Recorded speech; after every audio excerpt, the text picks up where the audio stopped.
All right, we are finally dialed in to the NFL Super Bowl between the Chiefs and the San Francisco 49ers. No secret, lifelong 49ers fan and definitely riding the script that the 49ers are going to win this game.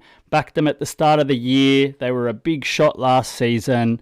But let's dive straight in now and chat about how I think the game's going to unfold and what props are the ones that are going to hit in the Super Bowl on Sunday or Monday in Australia. Now, looking straight up, San Francisco money line at 176 at the moment, and I'm also looking at the under, but at halftime. This game is going to start very run heavy at the start of the game.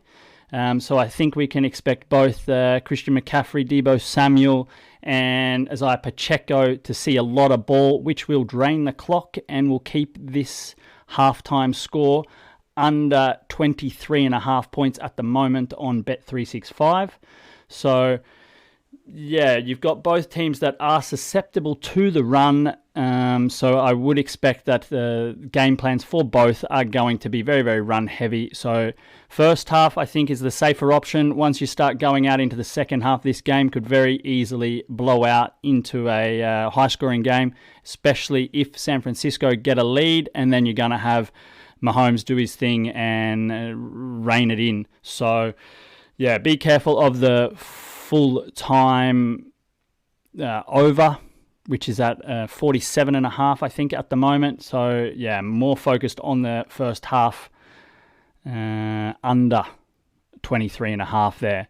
Now, the San Francisco money line, we can talk about it how you want. If you're a Chiefs fan or you're backing the Chiefs, I can definitely see, the Mahomes factor, the Kelsey factor.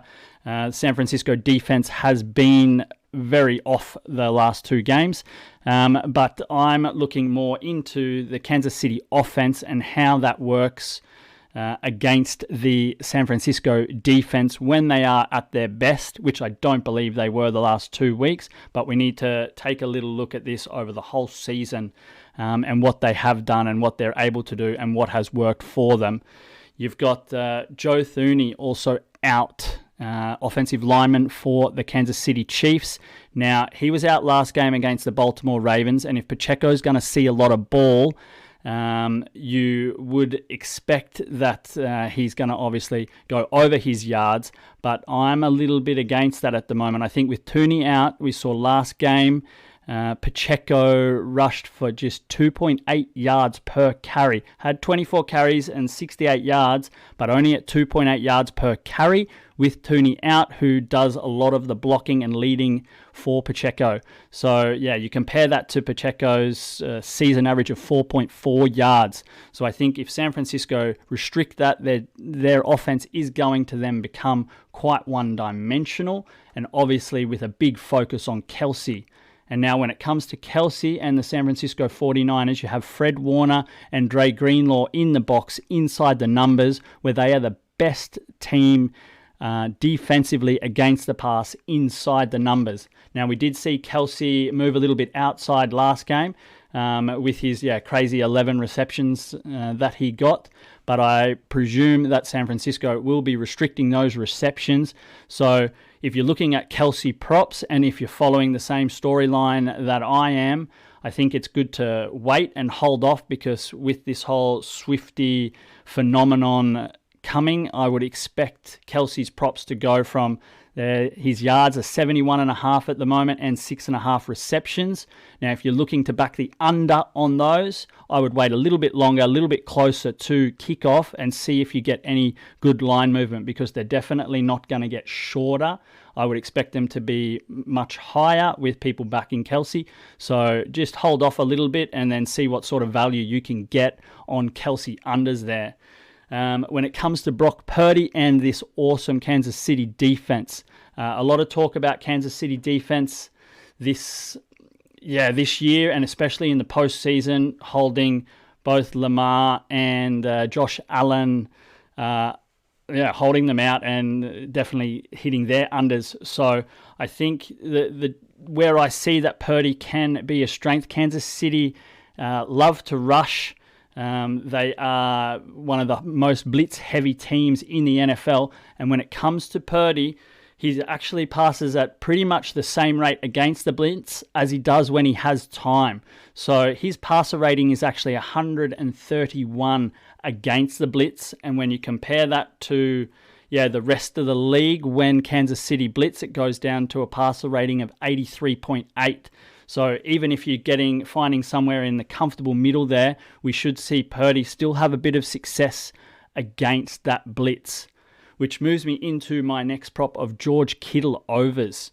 I think if Purdy is going to be facing a lot of blitz, you're going to see Kittle block quite a lot in this game. So it makes me a little bit weary about his reception overs. So I'm looking more at the 51.5 yard passing overs there.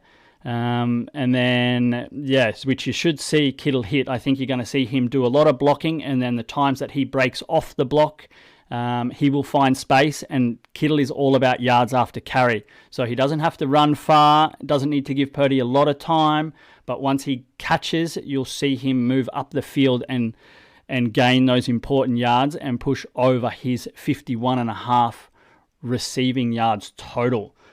When we're talking about the San Francisco offense, you got to look at McCaffrey. Now, McCaffrey is an absolute game breaker.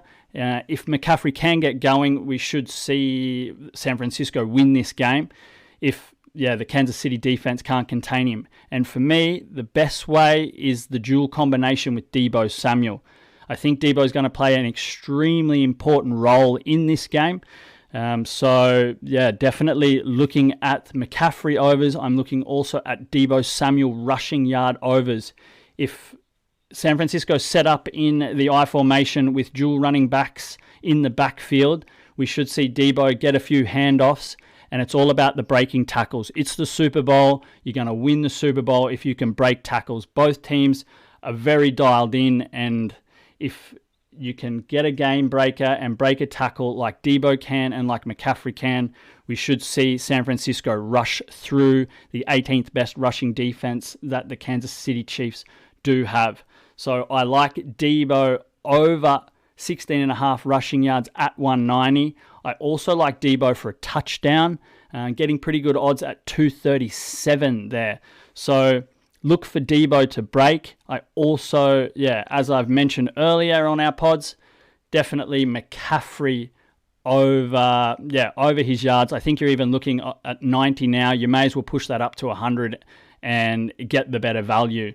So, look for McCaffrey and Deebo to break tackles. Look for Shanahan to really, really, really push the running game. Completely opposite tactic to what the Baltimore Ravens did, and that's why the Chiefs got power over them. The Bills did it in the first half when they had success against the Chiefs.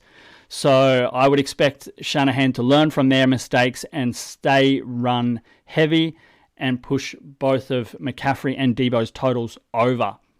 When it comes to McCaffrey, I think you got to look at him as an MVP candidate, absolutely. Now, the trick here is, obviously, MVP is dominated usually by quarterbacks. I think, obviously, if Kansas City win, you're most likely going to see Mahomes win the MVP.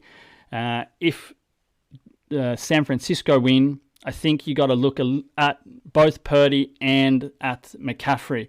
Now, if Purdy is not going to win the MVP, I think he will pass under his passing yards, because the whole idea with this is then McCaffrey's going to obviously have a game and be the game breaker. Now, you can get McCaffrey at $5 for the MVP, or you can put together a situational multi to push up the value a little bit on the McCaffrey MVP, and that would be Purdy passing under his 248 passing yards, and then you throw in obviously the San Francisco win. I like CMC to score a touchdown at 144 and to get 100 plus rushing yards. If any of those don't happen, if he doesn't score a touchdown, you won't see him win the MVP. If he doesn't rush over 100, I don't see CMC winning the MVP either. And if Purdy throws, close to 300 and a couple of touchdowns, I think they'll give the MVP to him, of course. So you get $7 value for that instead of the $5. And if you even want to push it further, throw in CMC to score 2 touchdowns, which is obviously going to increase the odds quite dramatically there as well. So looking at my props, just to give you a quick summary of what I'm locking in for the day, I have San Francisco money line at 176. I like the under 23.5 at 195 at halftime. Checking out some Kelsey unders as it gets a little bit closer to game time. I'm liking Deebo Samuel rushing props over 16.5 at 190. Also, Deebo to score a touchdown at 237.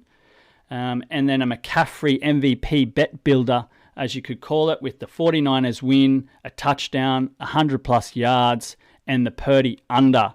And if you're liking some field goal kicking, then I think definitely there's going to be a field goal over 47.5 in this game because it's in the arena, no wind, very still conditions. I know especially Andy Reid likes to kick field goals. He's going to be very keen on points in this game. So you could expect Harrison Butker to kick a field goal and most likely over 47.5 yards. He's hit 4 from 4 from 50 plus and 1 from 160 plus and kicked 33 from 35 attempts this season. So there are my prop and lock bets for the NFL Super Bowl.